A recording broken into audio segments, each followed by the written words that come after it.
Métaphysique étant la science des causes, on s'aperçoit que la première chose qui apparaît, c'est l'esprit et non pas l'énergie. Moi, quand j'ai fait ce travail, qui m'a permis donc d'expliquer l'esprit et l'énergie à partir du néant, en 1985, c'est en cherchant l'origine de l'énergie. Ce n'est pas en cherchant l'origine de l'esprit. Mais ce qui est apparu comme évident, très rapidement, il a quand même fallu 12 ou 15 ans de méditation pour ça, c'est que la première chose qui apparaît dans l'instant présent, c'est l'esprit, et que l'énergie n'en est qu'une forme. L'esprit, l'univers, etc., ne sont pas des objets. Ce ne sont pas des objets qu'on peut manipuler, qu'on peut utiliser comme prendre une chaise et comparer avec une autre chaise, n'est-ce pas? C'est pas la même chose que l'univers. L'univers, on ne peut pas prendre un univers ici et faire des expériences sur un autre univers ailleurs pour voir si ce qu'on disait de l'univers ici est valable sur un autre univers. C'est pas possible. L'univers, il n'y en a qu'un. Et l'univers, en plus, on fait partie de cet univers. Donc on ne peut pas espérer avoir une attitude physicienne par rapport à l'univers. L'univers n'est pas un objet pour la physique.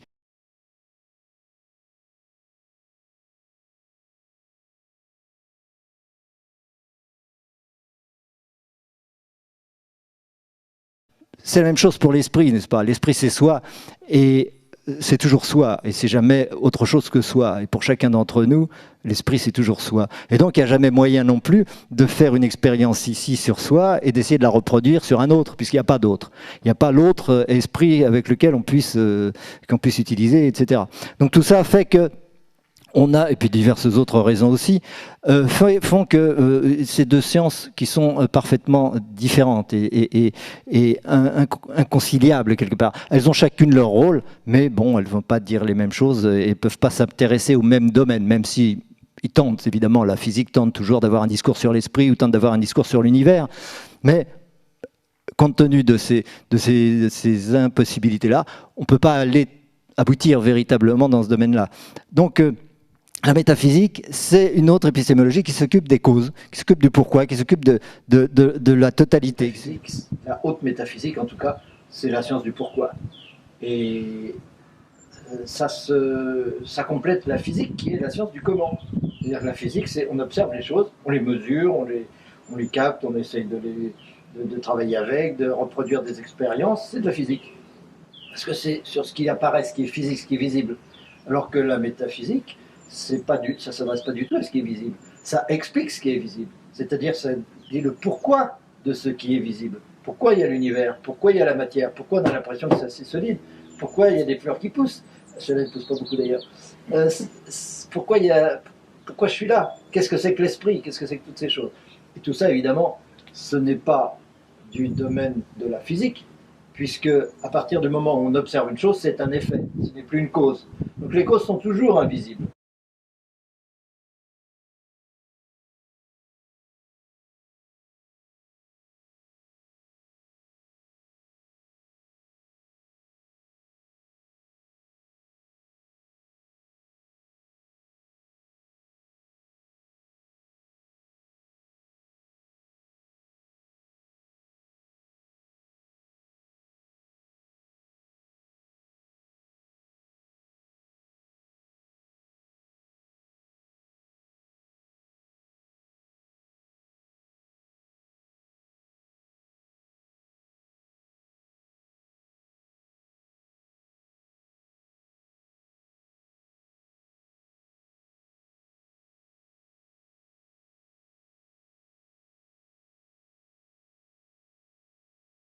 Volontaire, la création n'est pas consciente.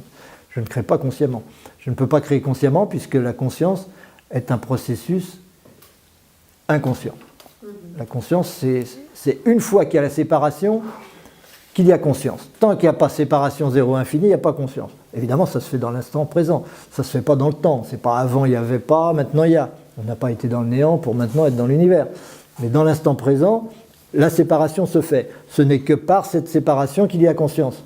L'opposition du zéro à l'infini, l'expulsion de l'infini par le zéro, c'est ça qui fait la conscience. Donc le processus, la nécessité qui engendre la conscience n'est pas conscient. Et c'est exactement le même processus qui est créateur. J'ai l'impression qu'il y a un univers une fois que je l'ai créé. Tant que je ne l'ai pas créé, je ne suis pas comptable de ce processus créateur. Je suis ce processus créateur, je ne peux pas en être conscient. Personne d'entre nous n'a conscience d'avoir créé son univers. Et pourtant, à chaque instant, on le crée. Il n'y a pas un seul instant où on s'est dit « Ah tiens, je vais créer l'univers comme si je vais créer l'univers. »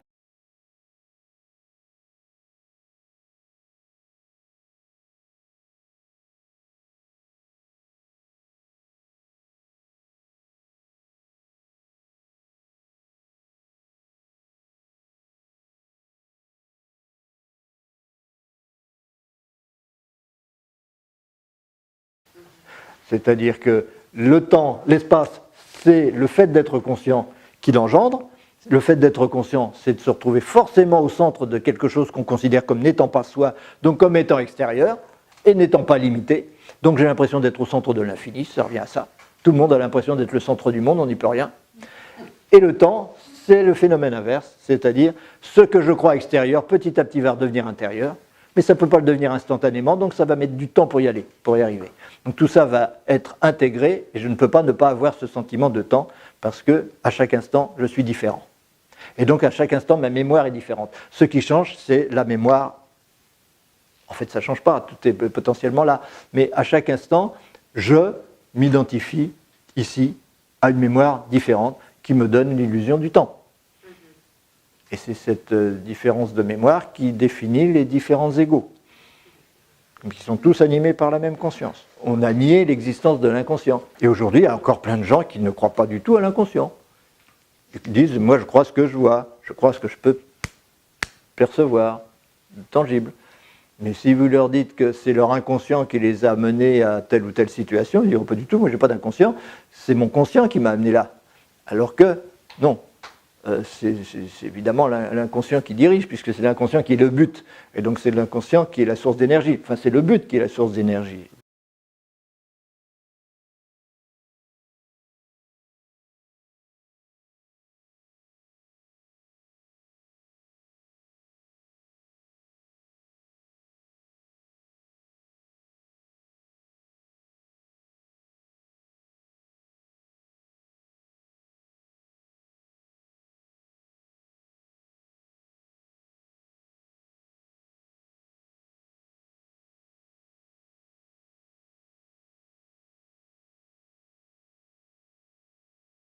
On ne vient pas d'un Big Bang ou de je ne sais quoi hier qui se serait passé et qui ferait que on sera là. Ça, c'est vraiment fondamental pour évacuer l'idée de hasard. Hein, c'est un autre sujet, mais c'est très important. Où il y a hasard, où il y a but. Et si c'est le but qui est créateur et qui engendre les choses, c'est bien qu'il n'y a pas de hasard possible. À aucun moment, en aucune circonstance, il ne peut y avoir le moindre hasard. C'est toujours le but qui dirige. Si on était issu du passé, lancé par un coup de pied au derrière, une pichenette cosmique ou je ne sais quoi, ou un Big Bang, évidemment tout serait lancé au hasard. Et dans ce cas, notre vie aussi serait régie par le hasard. Et ça s'arrêterait surtout. Au bout d'un moment, ça s'arrêterait. Ça s'arrêterait même tout de suite. Si l'univers avait été lancé, il ne durerait pas. Évidemment. Il n'y aurait aucune raison de continuer. Mais c'est bien pire que ça. C'est que pour qu'il y ait quelque chose maintenant, pour qu'il y ait un univers dans l'instant présent, il faut que la cause soit présente. S'il y a eu la cause hier, il peut y avoir un univers hier, mais ça ne va pas durer. C'est tout. Il ne peut pas y avoir d'effet sans cause. Le fait d'avoir un univers maintenant, en lui-même, laisse entendre que la cause de cet univers est présente. Elle est maintenant la cause. Ça vous paraît rationnel, ça? Oui. S'il n'y avait pas de cause d'univers maintenant, pourquoi il y aurait un univers? S'il n'y avait pas de cause à la conscience maintenant, pourquoi il y aurait la conscience? Non, s'il y a une conscience maintenant, c'est que la cause de la conscience est maintenant. Et elle est encore maintenant. Et elle est encore maintenant. Et puis elle est encore maintenant. Elle est toujours maintenant. Alors, une cause qui est toujours là, qui est toujours présente, est-ce que ça peut être le hasard?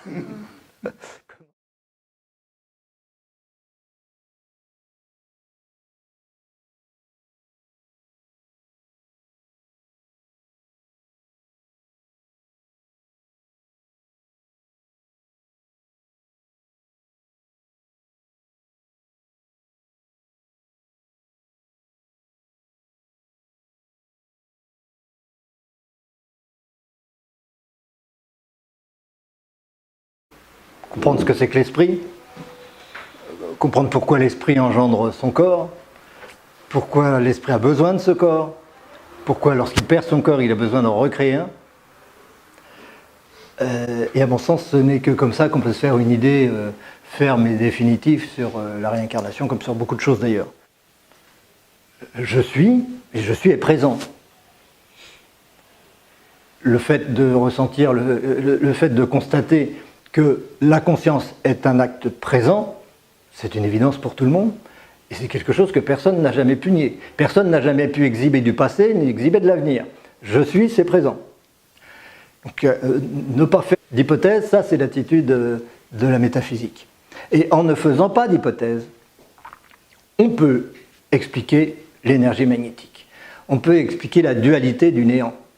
Et si on explique cette dualité, alors tous les autres phénomènes physiques et psychologiques et autres suivent, y compris évidemment tout ce qu'on peut se dire sur la réincarnation, la vie après la mort et toutes ces choses-là.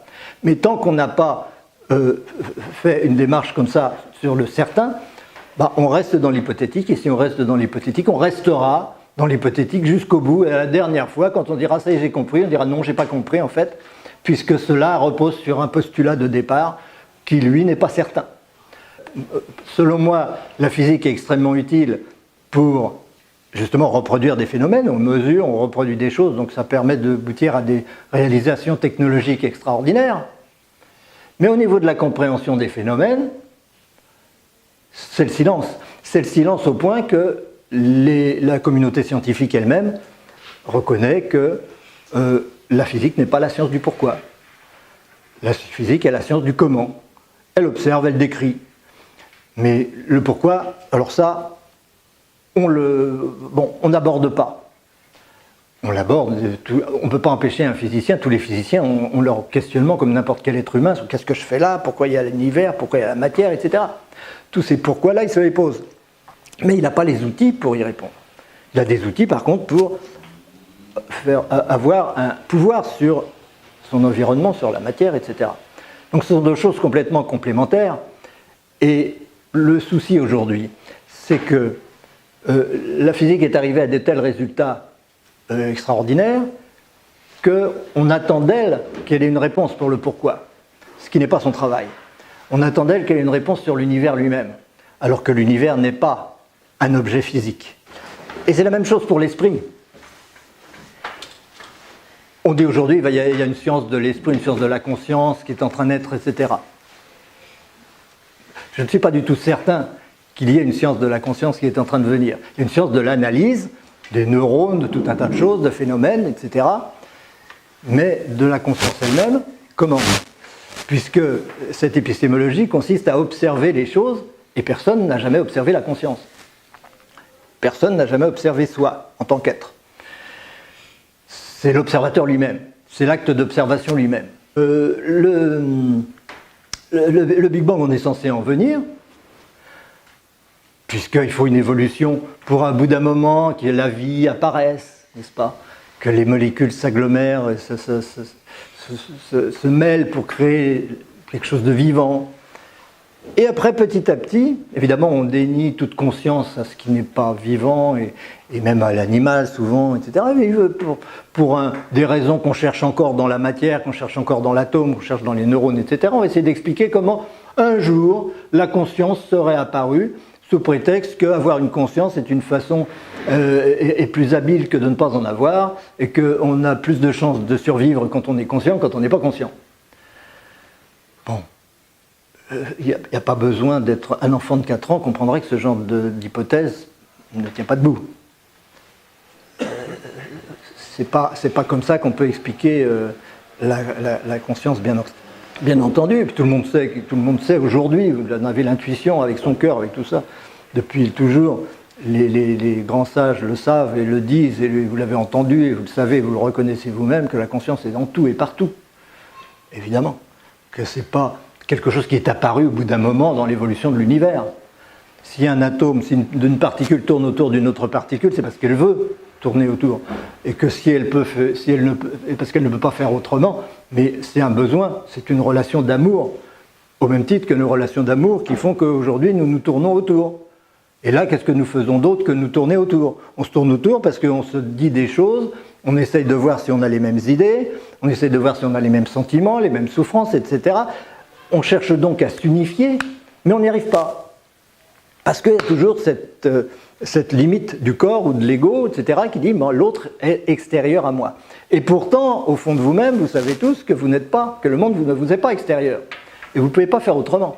Tout le monde a cette intuition, en tout cas, tous les gens un peu éveillés, qui gravitent dans les milieux spirituels, etc., ils ont cette intuition que tout est dans tout, que l'univers est conscient dans sa totalité, qu'une planète c'est un être spirituel, une galaxie c'est un autre être spirituel, un chat c'est un être spirituel, etc. Il n'y a pratiquement plus de doute pour ce genre de choses chez la plupart des gens. Et néanmoins, quand on va à l'université, on nous apprend quoi? On vient du Big Bang et petit à petit on a fait naître la conscience. Alors qu'il faut la conscience, puisque c'est la physique quantique qui le constate, il faut la conscience pour qu'il y ait une particule. Donc il a bien fallu qu'il y ait la conscience quelque part avant le Big Bang, en tout cas, pour que ces particules soient en relation entre elles. Il n'y a pas de différence entre magnétisme et esprit. S'il y a du magnétisme à l'origine, il y a de l'esprit à l'origine. S'il y a du magnétisme à la fin, il y a de l'esprit à la fin. Et il n'y a jamais eu autre chose, et il n'y aura jamais autre chose que cette dualité magnétique.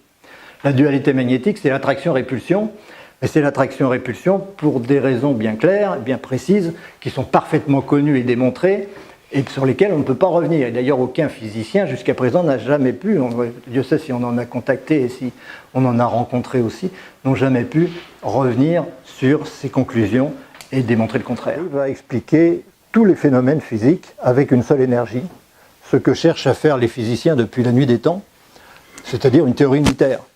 Comprendre tout à partir d'un seul principe. Vous avez remarqué qu'aujourd'hui, en physique, on fait appel à plein de théories différentes, et souvent contradictoires d'ailleurs, de l'énergie magnétique, qui est donc dualiste, attractive et répulsive. Elle n'est pas que attractive.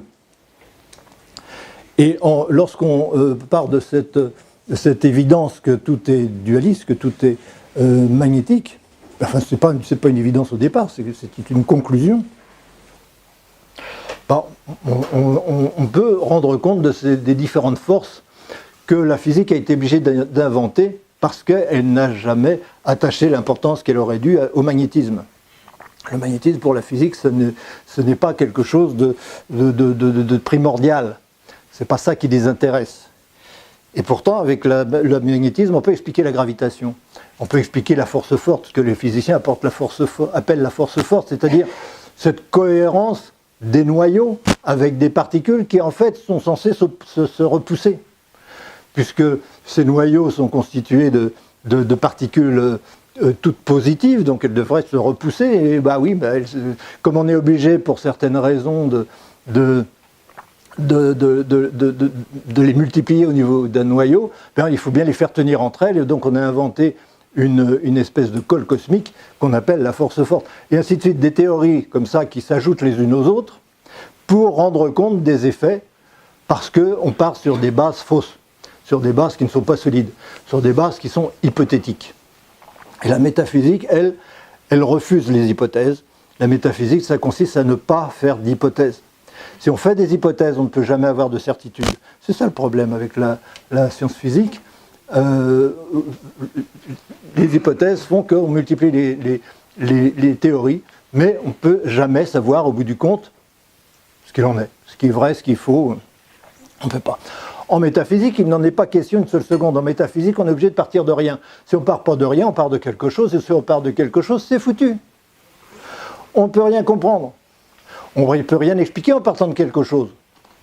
C'est comme en mathématiques, si on part d'un postulat, c'est impossible de savoir à l'arrivée si ce qu'on a conclu est juste ou pas. Impossible. Ça dépend du postulat. Donc pas de postulat. Aucun postulat. Partir du néant, partir de rien. Et c'est la seule attitude qui permette au bout du compte, de comprendre les choses.